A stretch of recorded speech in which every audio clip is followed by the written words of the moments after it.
வாழ்க்கையில எல்லாத்தையும் எளிமையா எடுத்துக்கிட்டீங்கன்னா, எல்லாத்தையும் சந்திக்க முடியும்னு எடுத்துக்கிட்டீங்கன்னா, வாழ்க்கை எப்பயுமே சூப்பர். ஜெயிக்கிறது மட்டும்தான் ஒரே ஆப்ஷன். பிரச்சனைகளை வரவேற்கிற மனிதன் தான் வாழ்க்கையில் சாதனையாளனாக மாறுகிறான். நல்லா புரிஞ்சு வச்சுங்க. பிரச்சனைகளை வரவேற்கிற மனிதன் தான் வாழ்க்கையில் சாதனையாளனாக மாறுகிறான். உண்மையா இல்லையா? உங்களுக்கு லாங்குவேஜ் பிரச்சனை, லாங்குவேஜை வரவேற்று நீங்க கத்துக்கிட்டீங்கன்னா அது பிரச்சனையே இல்லை, போஸ்டிங் கன்ஃபார்ம். கேட்டா உங்களுக்கு சில சப்ஜெக்ட் டஃபா இருக்கும், அது உங்களோட பிரச்சனை.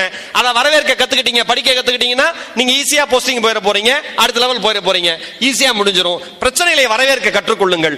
சும்மா சார் நான் என்ன சொல்றேன், நம்ம வீட்டுக்கு வெளியில காலடி எடுத்து வச்சதுல இருந்து எல்லாமே 4-way ட்ராக், எல்லாமே பைபாஸ்னா வாழ்க்கை நல்லா இருக்காது. நம்ம வீட்டுக்கு வெளியில கால் வச்சோன்னா மழை தண்ணியில கால் சதக்கணும் அடங்கணும், நல்லா ட்ரெஸ் பண்ணிட்டு வந்திருப்போம், சேரு நம்ம மேல தெளிக்கணும். இதுதான் என் டார்கெட். நீங்க நினைச்ச ஒர்க் பண்றப்ப அது கிடைக்காம போகுது, அந்த எக்ஸாம் நீங்க செலக்ட் ஆகாம போறீங்க, போஸ்டிங் இல்லாம போகுது, உங்கள் கனவுகள் சிதைந்து போகுது.